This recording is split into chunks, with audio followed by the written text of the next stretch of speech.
আমি নবনীতা।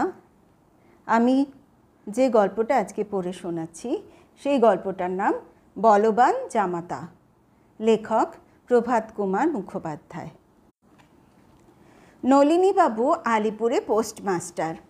বেলা অবসান প্রায়। আপিসে নলিনীবাবু ছটফট করিতেছিলেন। আশ্বিন মাস, সম্মুখে পূজা।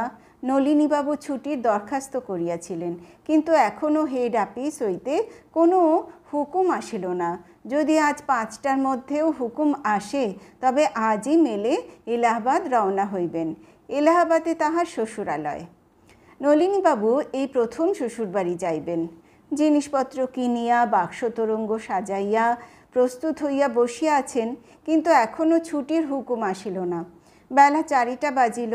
হঠাৎ টং টং করিয়া টেলিফোনের ঘণ্টা বাজিয়া উঠিল। বড় আশা করিয়া নলিনীবাবু টেলিফোনের নল মুখে দিয়া বলিলেন, ইয়েস। কিন্তু হায়, ছুটির হুকুম আসিল না। একটা মানি অর্ডার সম্বন্ধে কি গোলমাল ঘটিয়াছিল তাহারই সংক্রান্ত একটা প্রশ্ন। নলিনী হতাশ হইয়া আবার চেয়ারে আসিয়া উপবেশন করিলেন। 2-1টা টুকিটাকি কার্যের পর পকেট হইতে একখানি পত্র বাহির করিয়া পড়িতে লাগিলেন। পত্রখানি তাহার স্ত্রীর লেখা। ইতিপূর্বেই সেখানি বহুবার পাঠ করা হইয়াছিল। আবার পড়িলেন। প্রিয়তম, তোমার সুধামাখা পত্রখানি পাইয়া মন প্রাণ শীতল হইল। নাথ, এতদিনের পর কি দীর্ঘ বিরহের অবসান হইবে? তোমার চাঁদ মুখখানি দেখিবার জন্যে আমার চিত্তচকর উৎকণ্ঠিত হইয়া আছে। আজ 2 বৎসর আমাদের বিবাহ হইয়াছে, এখনও একদিনের তরে পতিসেবা করিতে পারিলাম না। ছুটি হইলে শীঘ্র চলিয়া আসিও। দুঃখিনী আশাপথ চাহিয়া রহিল। দিনাজপুর হইতে মেজদি আজ আসিয়া পৌঁছিয়াছেন। কতদিনে তোমার ছুটি হইবে? 5মীর দিন যাত্রা করিতে পারিবে কি? আজ তবে আসি। মনে রেখো, ভুলো না। তোমারই সরোজিনী। নলিনীবাবু পত্রখানি উল্টিয়া পাল্টিয়া পাঠ করিলেন। শেষে পুনর্বার তাহা পকেটে রাখিয়া দিলেন। 5টা বাজিতে আর অধিক বিলম্ব নাই। আজও ছুটির কোনো সম্ভাবনা দেখা যাইতেছে না। নলিনীবাবু একটি মৃদু রকমের দীর্ঘ নিঃশ্বাস ত্যাগ করিয়া আবার কার্যে মন দিতে চেষ্টা করিলেন। যাহা হোক, আজ চতুর্থী মাত্র। যদি আগামীকালও ছুটি আসে তবুও 5মীর দিন যাত্রা করিতে সমর্থ হইবেন। 5টা বাজিতে আর যখন 2-1 মিনিট বাকি আছে তখন আবার টেলিফোন কল ঝংকার করিয়া উঠিল। আবার নলিনীবাবু নলে মুখ দিয়া বলিলেন, ইয়েস। ছুটি ছুটি ছুটি। নলিনীবাবু 2 সপ্তাহের বিদায় পাইয়াছেন। ডেপুটি পোস্টমাস্টারকে চার্জ বুঝাইয়া দিয়া আজই রাত্রে নলিনীবাবু রওনা হইতে পারিবেন। সরোজিনীর পত্রে প্রকাশ, দিনাজপুরের মেজদি আসিয়াছেন। ইহার আসিবার কথা পূর্বেই নলিনীবাবু অবগত ছিলেন এবং সেই জন্যই বিশেষত এবার এলাহাবাদ যাইবার জন্য তাহার এত অধিক আগ্রহ। দিনাজপুরের মেজদির উপর তাহার বিলক্ষণ রাগ আছে, তাই তাহার সহিত এখন একবার সাক্ষাতের জন্য তিনি বড় ব্যস্ত। কিন্তু সে ব্যাপারটি কি বুঝাইতে হইলে মেজদির একটু পরিচয় এবং নলিনীর বিবাহ বাসরের একটু ইতিহাস বিবৃত করা আবশ্যক। মেজদির স্বামী মহা সাহেব লোক, তিনি দিনাজপুরের ডেপুটি ম্যাজিস্ট্রেট। মেজদির নামটি উল্লেখ করিলেই সকলেই তাহাকে অনায়াসে চিনিতে পারিবেন। শ্রীমতী কুঞ্জবালা দেবীর স্বাক্ষরিত ওজস্বিনী স্বদেশী কবিতাগুলি বর্তমান সময়ের মাসিক পত্রাদিতে কে না পাঠ করিয়াছেন। সৌভাগ্যবশত ফুলা সাহেব বাংলা জানেন না। জানিলে এতদিন কুঞ্জবালার স্বামী চাকুরিটি লইয়া টানাটানি হইত। কুঞ্জবালা বিদুষী, সুতরাং বলাই বাহুল্য তাহার রসনাটি ক্ষুরোধার। তিনি ইংরাজিতে শিক্ষিতা, সুতরাং তাহার আইডিয়াল সর্ববিষয়ে সাধারণ বঙ্গ ললনা হইতে বিভিন্ন। দৃষ্টান্তস্বরূপ বলা যাইতে পারে, একবার তাহার এক দেবর এক শিশি সুগন্ধি কিনিয়া আনিয়াছিল। দেখিয়া কুঞ্জবালা জিজ্ঞাসা করিলেন, ও কার জন্যে এনেছিস? নিজে মাখব। দূর, ও জিনিস তো কেবল স্ত্রীলোকে আর বাবুতে মাখে। পুরুষ মানুষ কখনো সুগন্ধি ব্যবহার করে? বালক দেবরটি বৌদিদির তীক্ষ্ণ বিদ্রূপ বুঝিতে না পারিয়া ভালো মানুষের মতো বলিয়াছিল, কেন, বাবুরা কি পুরুষ নয়? নলিনীবাবুর যখন বিবাহ হয় তখন তাহার মূর্তিটি দিব্য গোলগাল নন্দদুলাল ধরনের ছিল। বিবাহ বাসরে কুঞ্জবালা নলিনীর দেহখানির প্রতি বিদ্রূপের তীক্ষ্ণবাণ নিক্ষেপ করিবার প্রলোভন সম্বরণ করিতে পারেন নাই। রবীন্দ্রবাবুর কাব্য কিছু পরিবর্তন করিয়া তিনি বলিয়াছিলেন, নলিনীর মতো চেহারা তাহার, নলিনী যাহার নাম, কোমল কোমল কোমল অতি যেমন কোমল নাম, যেমন কোমল তেমনি বিকল তেমনি আলস্যধাম, নলিনীর মতো চেহারা তাহার, নলিনী যাহার নাম। একটি শ্লেষ বাক্য মনুষ্যকে যেমন সচেতন করে, 10টি উপদেশ বচনেও সেরূপ হয় না। সেই শ্লেষ বাক্য যদি সুন্দরী মুখ নিঃসৃত হয় এবং সেই সুন্দরী যদি সম্পর্কে শালিকা হন, তাহা হইলে একটি শ্লেষ বাক্যের ফল শতগুণ সাংঘাতিক হইয়া ওঠে। বিবাহের পর নলিনীবাবু কলিকাতায় ফিরিয়া আসিলেন।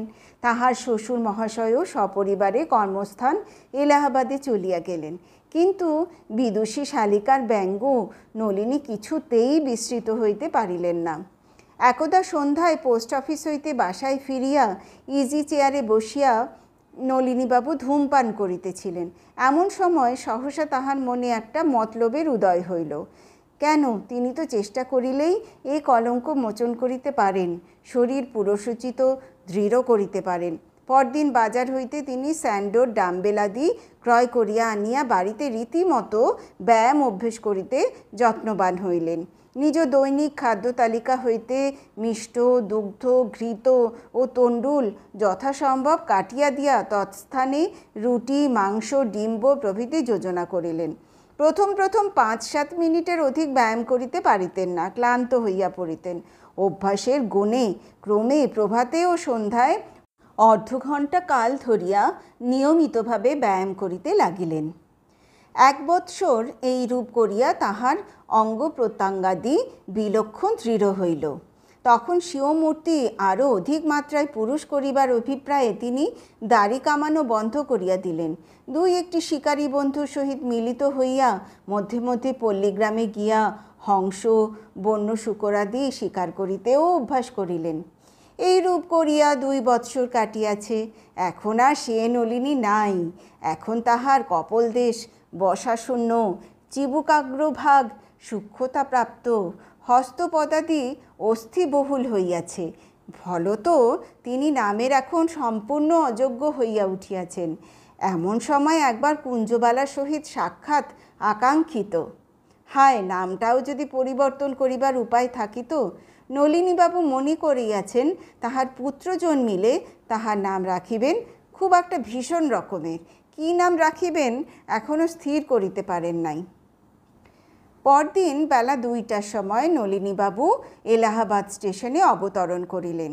তাহার পরিধানে পায়জামা ও লম্বা পাঞ্জাবি কোট, মস্তকে পাগড়ি, হস্তে একটি বৃহদাকার যষ্টি দেখা যাইতেছিল। জিনিসপত্রের সঙ্গে একটি বন্দুকের বাক্স। ইচ্ছা ছিল ছুটিতে কিঞ্চিত শিকারও করিয়া যাইবেন। স্টেশনে নামিয়া চতুর্দিকে চাহিয়া দেখিলেন, কই, কেহ তো তাহাকে লইতে আসে নাই। গতকল্য যাত্রা করিবার পূর্বে তিনি যে শ্বশুর মহাশয়ের নামে 4 আনার টেলিগ্রাম একটি পাঠাইয়াছিলেন, তাহা পৌঁছে নাই কি?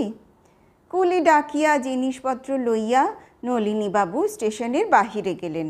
একজন গাড়োয়ানকে জিজ্ঞাসা করিলেন, মহেন্দ্রবাবু উকিল কা বাসা জানতা হ্যায়?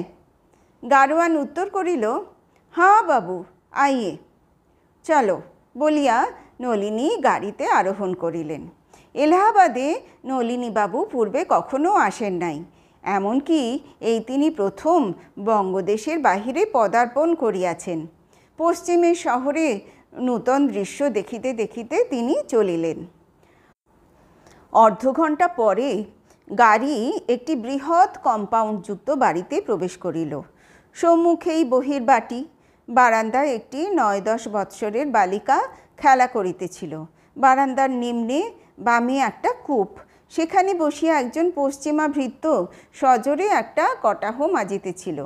গাড়ি হইতে অবতরণ করিয়া সেই ভৃত্যকে সম্বোধন করিয়া নলিনীবাবু বলিলেন, এই মহেন্দ্রবাবু উকিলের বাড়ি? হ্যাঁ বাবু। বাবু আছেন? না, তিনি কেদারবাবু উকিলের বাড়ি পাশা খেলতে গিয়েছেন। আচ্ছা, ভিতরে খবর দাও, বলো জামাইবাবু এসেছেন। এই কথা শুনিবা মাত্র যে মেয়েটি বারান্দায় খেলা করিতেছিল সে ছুটিয়া বাড়ির মধ্যে গিয়া গগন বিদীর্ণ করিয়া বলিল, ওগো, তোমাদের জামাইবাবু এসেছেন। ভৃত্যটির নাম রামশরণ। সেই কথা শুনিয়া দন্ত বিকশিত করিয়া বলিল, আরে জামাইবাবু বলিয়া সে চটপট হাত ধুইয়া ফেলিয়া নলিনীকে একটি দীর্ঘ সেলাম করিল। তাহার পর রামশরণ জিনিসপত্র গাড়ি হইতে নামাইয়া ফেলিল। এদিকে বাড়ির ভিতর হইতে নানা আকারের বালক বালিকাগণ আসিয়া উঁকি মারিয়া জামাই দেখিতে লাগিল। রামশরণ নলিনীবাবুকে বৈঠকখানার ঘরে লইয়া গিয়া বসাইল। বলিল, বাবু, চান করা হবে কি? নলিনী বলিল, হ্যাঁ, স্নান করব, তুমি গোসলখানায় জল দাও। এই সময় একজন বাঙালি ঝি আসিয়া নলিনীকে প্রণাম করিয়া বলিল, ভালো ছিলেন তো? হ্যাঁ, ভালো ছিলাম, তোমরা কেমন ছিলে? হাসিয়া ঝি বলিল, যেমন রেখেছেন। আজ 6 মাস আমি এ বাড়িতে চাকরি করছি। দিদিমণিকে রোজ জিজ্ঞাসা করি, জামাইবাবু কবে আসবেন গো, জামাইবাবু কবে আসবেন গো। দিদিমণি বলেন এই ছুটি হলেই আসবেন। তা এতদিনে মনে পড়ল, সেও ভালো। আপনি চান করে ফেলুন। মা ঠাকুরুন জিজ্ঞাসা করলেন, এখন কি জল টল খাবেন না ভাত চড়িয়ে দেওয়া হবে? নলিনী মোগলসরাই স্টেশনে কেলনারের কল্যাণে প্রাতরাশ সমাধা করিয়া আসিয়াছিলেন। বলিলেন, এখন ভাত চড়াতে হবে না, এখন জল টল খাবো। ঝি বলিল, আচ্ছা, তবে স্নান করে ফেলুন, পরে আপনাকে একটি নতুন জিনিস দেখাবো। আমার বকশিসের জন্যে কি গহনা টহনা এনেছেন বের করে রাখুন। বলিয়া ঝি নলিনীর প্রতি রমণীজন সুলভ কটাক্ষপাত করিয়া মৃদু হাস্য করিল। রামশরণ বলিল, তুই বকশিস লিবি? হ্যাঁ, আমি বুঝি বকশিস লেব না? নলিনী ইহার অর্থ কিছুই বুঝিতে পারিল না, কেবল গম্ভীরভাবে ঘাটটি নাড়িতে লাগিল। স্নানান্তে ফিরিয়া আসিয়া নলিনী দেখিল কতকগুলি বালক বালিকা তাহার বন্দুকের বাক্স খুলিয়া বন্দুকটি বাহির করিয়াছে। সকলে মিলিয়া তাহার ভিন্ন ভিন্ন অংশগুলি জোড়া দিবার চেষ্টা করিতেছে। তাহাদের হাত হইতে বন্দুকটি লইয়া নলিনী সাবধানে স্থানান্তরে রাখিয়া দিল। এমন সময় পূর্বকথিত ঝি আসিয়া প্রবেশ করিল। তাহার কোলে একটি অল্পবয়স্ক শিশু। তাহার মুখখানি সদ্য পরিষ্কৃত, চক্ষুযুগল এইমাত্র কজ্জলিত, মাথার চুলগুলি সাবধানে আঁচড়াইয়া দেওয়া। ঝি শিশুটিকে হাতে করিয়া তুলিয়া নাচাইয়া বলিল, দেখো জামাইবাবু, দেখো কেমন সোনার চাঁদ হয়েছে, যেন রাজপুত্তরটি। নাও একবার কোলে করো। নলিনী কখনোই ছোট শিশু পছন্দ করিত না, তথাপি ভদ্রতার খাতিরে বলিল, বাহ, বেশ ছেলেটি তো, বলিয়া কোলে লইল। ঝি বলিল, বেশ ছেলেটি বললেই হয় না, এখন কি দিয়ে মুখ দেখবে দেখো। নলিনী পকেট হইতে 2টি টাকা বাহির করিয়া শিশুর বদ্ধ মুষ্টির মধ্যে প্রবেশ করাইয়া দিল। কলিকাতার ঝি তদ্দর্শনে গালে হাত দিয়া বলিল, ওমা ওমা, ও কি, নোকে বলবে কি গো, রূপো দিয়ে সোনার চাঁদের মুখ দেখা। সমবেত বালক বালিকাগণ খিল খিল করিয়া হাস্য করিয়া উঠিল। অত্যন্ত অপ্রতিভ হইয়া আর কোনো কথা খুঁজিয়া না পাইয়া নলিনী বলিল, সোনা তো আনিনি। মনে মনে স্বীয় পত্নীর উপরও রাগ হইল। তাহার কি উচিত ছিল না পত্রে নলিনীকে লেখা যে অমুকের সন্তান হইয়াছে, তাহার মুখ দেখিবার জন্য একটা গিনি আনিও? ঝি বলিল, সে কথা শোনে কে? তাহলে আজই সাকরা ডেকে সোনার গহনার ফরমাস দাও, ছেলের বাপ হলেই হয় না। নলিনীর বুদ্ধিশুদ্ধি ইতিপূর্বেই যথেষ্ট গোলমাল হইয়া গিয়াছিল। শেষের এই কথা শুনিয়া সে একেবারে দিশেহারা হইয়া পড়িল। ছেলের বাপ হলেই হয় না, ইহার অর্থ কি? তবে নলিনী কি ছেলের বাপ নাকি? শিশুকে ঝির কোলে ফিরাইয়া দিয়া সভয়ে নলিনী জিজ্ঞাসা করিল, ছেলেটি কবে হলো? ঝি পুনর্বার গালে হাত দিয়া বলিল, অবাক করলে যে, তোমার ছেলে কবে হলো তুমি জানো না? পাড়ার লোককে জিজ্ঞাসা করছো? সদ্যস্নাত নলিনীর ললাট তখন ঘর্মসিক্ত হইয়া উঠিয়াছে।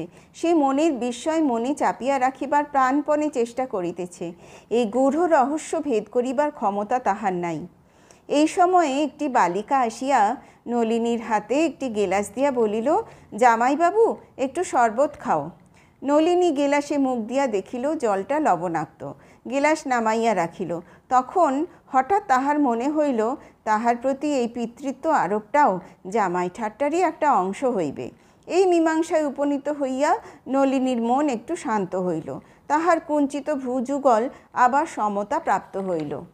সেই বৈঠকখানার একটা কোণে একটা কবাট খুলিবার শব্দ হইল। কবাটের সম্মুখস্থিত পর্দা অপসৃত করিয়া রামশরণ ভৃত্য বলিল, বাবু আসুন, জল খাবার দেওয়া হয়েছে। নলিনী চাহিয়া দেখিল, অন্দরমহলের একটি কক্ষ দৃশ্যমান। উঠিয়া সেই কক্ষে প্রবেশ করিল।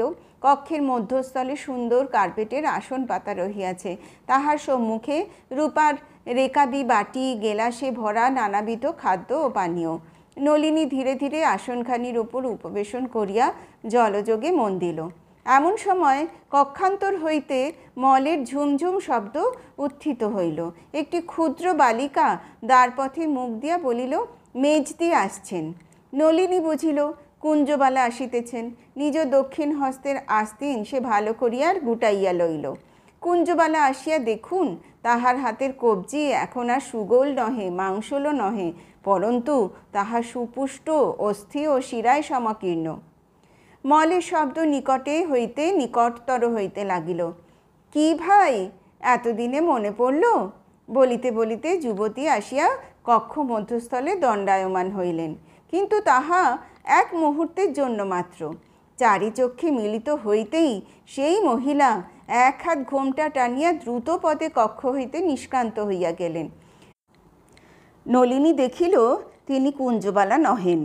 পাশের কক্ষ হইতে দুই তিনটি রমণীর উত্তেজিত কণ্ঠস্বর নলিনীর কর্ণে আসিল। কিলো, পালিয়ে এলি যে? ও মা, ও যে অন্য লোক। অন্য লোক কিলো? আমাদের শরৎ নয়? না, শরৎ হবে কেন? কে তবে? আমি কি জানি। এ কি কাণ্ড, জুয়াচর নাকি? যেরকম চোয়ারের চেহারা আশ্চর্য নয়। ও মা, এ কি কাণ্ড, জামাই সেজে কে এলো? একজন বালকের কণ্ঠস্বরে শোনা গেল, একটা বন্দুক নিয়ে এসেছে। হ্যাঁ? ও মা, কি সর্বনাশ হলো গো! ওরে রামস্বর্ণা, রামস্বর্ণা, কোথা গেলি? যা শিগগির বাবুকে খবর দে। রমণীগণের দ্রুত পদধ্বনি শ্রুত হইল। তাহার পর নলিনী আর কিছু শুনিতে পাইল না। এই সময়ের মধ্যে অদূরস্থিত একটি পুস্তকের আলমারির প্রতি নলিনীর দৃষ্টি পড়িয়াছিল। সারি সারি বাঁধানো ল রিপোর্ট, প্রত্যেকখানির নিম্নে সোনার জলে নাম লেখা M.N. ঘোষ। তখন সমস্ত ব্যাপার নলিনী দিনের আলোকের মতো স্পষ্ট বুঝিতে পারিল। তাহার শ্বশুরের নাম মহেন্দ্রনাথ বন্দ্যোপাধ্যায়, ইনি মহেন্দ্রনাথ ঘোষ। তবে ভ্রমক্রমে সে অন্য লোকে শ্বশুরবাড়িতে চড়াও করিয়াছে। নলিনী তখন মনে মনে হাস্য করিতে করিতে নিশ্চিন্ত মনে একে একে জলখাবারের পাত্রগুলি খালি করিয়া ফেলিল। এদিকে রামশরণ ভৃত্য ঊর্ধ্বশ্বাসে বাবুকে খবর দিতে ছুটিল। কেদারবাবু উকিলের বাসায় ছুটির সময় প্রায়ই পাশা খেলার আড্ডা জমিয়া থাকে। অদ্য সেখানে বড় মহেন্দ্রবাবু, ছোট মহেন্দ্রবাবু নলিনীর আসল শ্বশুর এবং অন্যান্য অনেকগুলি উকিল সমবেত হইয়াছেন। পাশা খেলা চলিতেছিল। এমন সময় ঝড়ের মতো আসিয়া রামশরণ সেখানে প্রবেশ করিল। নিজ প্রভুকে দেখিয়া বলিল, বাবু, বাবু, জলদি বাড়ি আসুন। তাহার মুখ চক্ষু দেখিয়া ভীত হইয়া মহেন্দ্র ঘোষ বলিলেন, কেন রে, কারো অসুখ বিসুখ হলো? বাড়ি মেয়ে একটু ডাকু এসেছে। সকলেই উৎসুক হইয়া উঠিলেন। মহেন্দ্র ঘোষ বলিলেন, ডাকু? দিনের বেলায় ডাকু? রামশরণ বলিল, ডাকু হবে কি জুয়াচুর হবে, কি পাগল আদমি হবে, কিছু ঠিকানা নাই। সে বলে কি আমি বাবুর দামাদ আছি। ইহা শুনিয়া অন্য সকলে হাস্য করিলেন, কিন্তু মহেন্দ্র ঘোষ উত্তেজিতভাবে জিজ্ঞাসা করিলেন, কখন এলো, কি করছে? এই 3 বাজে এসেছে। একটু লাঠি এনেছে, একটু বন্দুক এনেছে, অন্দর में গিয়ে জল উল খেয়েছে। মাইজি লোকও বড়া ডর হয়েছে। বন্দুক এনেছে, লাঠি এনেছে? হতভাগা পাজি শুয়ার, তুই বাড়ি ছেড়ে এলি কার জিম্মায়? বলিয়া ক্ষিপ্তের মতো মহেন্দ্রবাবু বাহির হইলেন। গাড়ি প্রস্তুত ছিল। লম্ফ দিয়া গাড়িতে উঠিয়া হাঁকিলেন, জোরসে হাঁকাও। কয়েকজন উকিল সঙ্গে সঙ্গে বাহিরে আসিয়াছিলেন। কেহ বলিলেন, বোধহয় পাগল হবে। কেহ বলিলেন, না, পাগল হলে বন্দুক আনবে কেন, কোনো বদমাইশ গুন্ডা হবে। ছোট মহেন্দ্রবাবু, নলিনীর শ্বশুর যিনি, বলিয়া দিলেন, পাগলই হোক গুন্ডাই হোক, ধরে পুলিশে হ্যান্ডওভার করে দিও। গাড়ি নক্ষত্র বেগে ছুটিল। বাড়িতে পৌঁছিলে গাড়ি হইতে লাফাইয়া পড়িয়া মহেন্দ্রবাবু বলিলেন, কই, কোথায়? এমন সময় নলিনী কক্ষ হইতে বাহির হইয়া বারান্দায় আসিয়া দাঁড়াইল। গৃহস্বামীকে অভিবাদন করিয়া বলিল, আপনিই মহেন্দ্রবাবু? আপনার কাছে আমার একটা ক্ষমা প্রার্থনা করবার আছে। নলিনীর ভাবভঙ্গি ও কথাবার্তায় মহেন্দ্রবাবু একটু থতমত খাইয়া গেলেন। বাড়ি পৌঁছিয়াই যেরূপ প্রহারের বন্দোবস্ত করিবেন ভাবিয়াছিলেন, তাহাতে বাধা পড়িয়া গেল।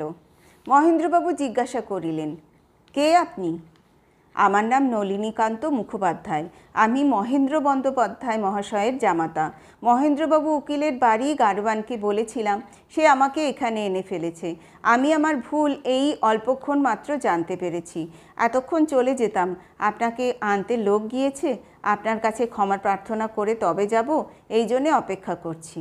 এই কথা শুনিয়া মহেন্দ্র ঘোষের রাগ জল হইয়া গেল। তিনি নলিনীর হাত দুখানি নিজ হস্তে ধারণ করিয়া হো হো শব্দে অনেকখানি হাস্য করিলেন। শেষে বলিলেন, মহিনের জামাই তুমি? বেশ বেশ, দেখো এখানে দুজন মহেন্দ্রবাবু উকিল থাকাতে মক্কেল নিয়ে মাঝে মাঝে গোলমাল হয় বটে। হয়তো মফস্বল থেকে কোনো উকিল আমার কাছে এক মকদ্দমা পাঠিয়ে দিলে মক্কেল কাগজপত্র নিয়ে গিয়ে উপস্থিত হলো তোমার শ্বশুর বাড়িতে, কিন্তু জামাই নিয়ে এই গোলমাল এই প্রথম বলিয়া মহেন্দ্র ঘোষ অপরিমিত হাস্য করিতে লাগিলেন। তাহার পর নলিনীকে লইয়া বৈঠকখানায় বসাইলেন। কিঞ্চিত গল্প গুজবের পর নলিনীর জন্য একটি ভাড়াটিয়া গাড়ি আসিয়া উপস্থিত হইল। নলিনী তখন বিদায় গ্রহণ করিয়া নিজ শ্বশুরালয় অভিমুখে যাত্রা করিল। এদিকে কেদারবাবু উকিলের বাড়িতে সে অপরাহ্নে পাশা খেলা আর ভালো জমিল না। মহেন্দ্র ঘোষ প্রস্থান করিলে সে সভায় অনেকে অনেক আশ্চর্য জুয়াচুরির গল্প করিলেন। অনেক পাগলের গল্পও হইল। ক্রমে সভাভঙ্গ হইল। উকিলগণ একে একে নিজ আলোয়ে ফিরিয়া গেলেন। মহেন্দ্র বন্দ্যোপাধ্যায়ের বাড়ি শাহগঞ্জ মহল্লায়। তিনি বাড়ি ফিরিয়া চা ও তাওয়াদার তামাক হুকুম করিলেন। আপিস কক্ষে ইজি চেয়ারে বসিয়া চা পান করিতে লাগিলেন। ভৃত্য একটি বৃহদাকার ছিলিম আলবোলায় চড়াইয়া গুলের আগুনে মৃদু মৃদু পাখার বাতাস করিতে লাগিল। চা পান শেষ হইলে মহেন্দ্রবাবু আলবোলার নলটি মুখে করিয়া আরামে চক্ষু মুদ্রিত করিলেন। কিয়ৎক্ষণ এইরূপে কাটিলে পর একটি ভাড়াটিয়া গাড়ি কম্পাউন্ডের মধ্যে প্রবেশ করিল। উকিলের বাড়ি, কত লোক আসে যায়। মহেন্দ্রবাবু কিছুই ব্যস্ত হইলেন না, কিন্তু চক্ষু উন্মিলন করিয়া রহিলেন। বাহির হইতে শব্দ শুনিলেন। একটি অপরিচিত কণ্ঠস্বর বলিতেছে, এই কি মহেন্দ্রবাবুর বাড়ি? হ্যাঁ বাবু। খবর দাও, বলো বাবুর জামাই এসেছেন। এই জামাই শুনিয়াই মহেন্দ্রবাবু কেদারা ছাড়িয়া উঠিয়া পড়িলেন। জানালার পর্দা তুলিয়া দেখিলেন বৃহৎ যষ্টি হস্তে সন্ডা মার্কা আকারের একজন লোক দাঁড়াইয়া আছে। গাড়োয়ান গাড়ির ভিতর হইতে একটা বন্দুকের বাক্স বাহির করিতেছে। দেখিয়াই মহেন্দ্রবাবু হাঁকিলেন, কই হায় রে বলিতে বলিতে বাহিরে আসিয়া বারান্দায় দাঁড়াইলেন। তাহার মূর্তি দেখিয়া বেচারা নলিনী একটু থতমত খাইয়া গেল। মহেন্দ্রবাবু দাঁত মুখ খিচাইয়া সপ্তমে বলিলেন, পাজি বেটা জুয়াচোর, ভাগো হিয়াসে, আভি ভাগো। ঘুরে ফিরে শেষে আমার বাড়িতে এসেছ? শ্বশুর পাতাবার লোক পেলে না? বেটা বদমাইশ গুন্ডা। ইতিমধ্যে অনেকগুলো ভৃত্য দারোয়ান আসিয়া পড়িয়াছিল। মহেন্দ্রবাবু হুকুম দিলেন, মারকে নিকাল দেও, গর্দন পাকারকে নিকাল দেও। ভৃত্যগণ নলিনীকে আক্রমণ করিবার উপক্রম করিল। তাহা দেখিয়া নলিনী তাহার বৃহৎ যষ্টি মস্তকোপরি ঘূর্ণিত করিয়া বলিল, খবরদার, হাম চলা যাতা হ্যায়, লেকিন জো হামকো ছুঁয়েগা উসকা হাড্ডি হাম চুর চুর কর ডালেঙ্গে। নলিনীর মূর্তি ও লাঠি দেখিয়া ভৃত্যগণ কিংকর্তব্য বিমূঢ় হইয়া দাঁড়াইয়া রহিল। নলিনী মহেন্দ্রবাবুকে লক্ষ্য করিয়া বলিল, আপনি ভুল করছেন, আমি আপনার জামাই নলিনী। এই কথা শুনিয়া মহেন্দ্রবাবু অগ্নিশর্মা হইয়া বলিলেন, বেটা জুয়াচোর, তুমি শ্বশুর চেনো আর আমি জামাই চিনি নে? আমার জামাইয়ের এরকম গুন্ডার মতন চেহারা। ভাগো ইহাসে, নিকালো ইহাসে, নয়তো আভি পুলিশ মে ভেজেঙ্গে। নলিনী আর দ্বিরুক্তি করিল না। গাড়ির ভিতর প্রবেশ করিয়া গাড়োয়ানকে বলিল, চলো স্টেশন। গোলমাল থামিলে তাওয়াদার তামাকটা শেষ করিয়া মহেন্দ্রবাবু বাড়ির মধ্যে গেলেন। তাহার গৃহিণী তাহাকে দেখিবা মাত্র বলিলেন, মদ খেয়েছ নাকি? জামাইকে তাড়ালে? মহেন্দ্রবাবু গম্ভীর স্বরে বলিলেন, জামাই কাকে বলো? সে একটা জুয়াচোর। জুয়াচোর কিসে জানলে? তখন মহেন্দ্রবাবু পাশা খেলিবার কালে কেদারবাবুর বাসায় যাহা যাহা শুনিয়াছিলেন সবই বলিলেন। শুনিয়া গৃহিণী বলিলেন, বেশ তো, কিন্তু তাতেই কি প্রমাণ হয়ে গেল যে সে জুয়াচোর? দুজনেরই এক নাম, বাড়ি ভুল করে সেখানে গিয়ে ওঠাই কি আশ্চর্য নয়? স্ত্রীর মুখে এই যুক্তি শুনিয়া মহেন্দ্রবাবু একটু দমিয়া গেলেন। লাঠি ও বন্দুক দেখিয়াই হঠাৎ তিনি বুদ্ধিহারা হইয়া পড়িয়াছিলেন। এই সকল কথার ভালোরূপ বিচার করিয়া দেখিবার অবসর পান নাই। একটু ভাবিয়া মহেন্দ্রবাবু বলিলেন, সে যদি হতো তাহলে খবর দিয়ে আসতো, আমরা স্টেশনে তাকে আনতে যেতাম। কথা নেই বার্তা নেই, হঠাৎ কখনো জামাই প্রথমবার শ্বশুরবাড়ি এসে উপস্থিত হয়? সে জুয়াচোর, জুয়াচোর। কেন আসবার কথা থাকবে না? আসবার কথা তো রয়েছে। পুজোর আগেই আসবে আমরা তো জানি, তবে ঠিক কবে আসবে তা খবর ছিল না বটে। পিতার এই বিপদ দেখিয়া কুঞ্জবালা বলিলেন, ওগো, সে নলিনী নয়, আমি তাকে দেখেছি। মহেন্দ্রবাবু বলিলেন, তুই দেখেছিস নাকি? বলতো বলতো, কোথা থেকে দেখলি? যখন এই গোলমালটা হলো আমি দোতলায় উঠে জানালা দিয়ে দেখলাম। নলিনী আমাদের ননির পুতুল, এই তো দেখলাম একটা কাঠখোট্টা জোয়ান। মহেন্দ্রবাবু অত্যন্ত আশ্বস্ত হইয়া বলিলেন, ঠিক বলেছিস, আমি তো সে কথা তার মুখের উপরেই বলে দিয়েছি। আমি আমার জামাই চিনি নে, তার কি অমন মির্জাপুরি গুন্ডার মতো চেহারা, তার দিব্যি নধর বাবু বাবু চেহারাটি। বিয়ের সময় একদিন মাত্র দেখেছি বটে, তা বলে এমনিই কি ভুল হয়? এই রূপ কথাবার্তা হইতেছে এমন সময় একজন ভৃত্য আসিয়া বলিল, বাবু, টেলিগ্রাফ এসেছে। টেলিগ্রাম পড়িয়া মহেন্দ্রবাবুর মুখ শুকাইয়া গেল। ইহা সেই নলিনীর প্রেরিত গতকল্যকার 4 আনা মূল্যের টেলিগ্রাম। গৃহিণী বলিলেন, খবর কি? নিতান্ত অপরাধীর মতো মাথা চুলকাইতে চুলকাইতে মহেন্দ্রবাবু বলিলেন, এই তো টেলিগ্রাম এসেছে, সে তবে দেখছি জামাই বটে। গৃহিণী বলিলেন, তবে এখন ফেরাবার কি উপায় হয়? যাই, নিজে গিয়ে দেখি। যাবার সময় গাড়োয়ানকে বলেছিল স্টেশনে চলো। এখন তো কলকাতা যাবার কোনো গাড়ি নেই, বোধহয় স্টেশনে গিয়ে বসে আছে। যাই, গিয়ে বাপু বাছা বলে ফিরিয়ে আনি। বাড়ির লোকে মনে করিয়াছিল নলিনী এই ব্যাপার লইয়া শালি সালাজকে ঠাট্টা করিয়া গায়ের ঝাল মিটাইবে, কিন্তু নলিনী ফিরিয়া আসিয়া একদিনের জন্য সেই কথা উত্থাপন করে নাই। যে ভুল হইয়া গিয়াছে তাহার জন্য তাহার শ্বশুরবাড়ির সকলেই লজ্জিত অনুতপ্ত, তাহাই নলিনীর পক্ষে যথেষ্ট হইয়াছিল।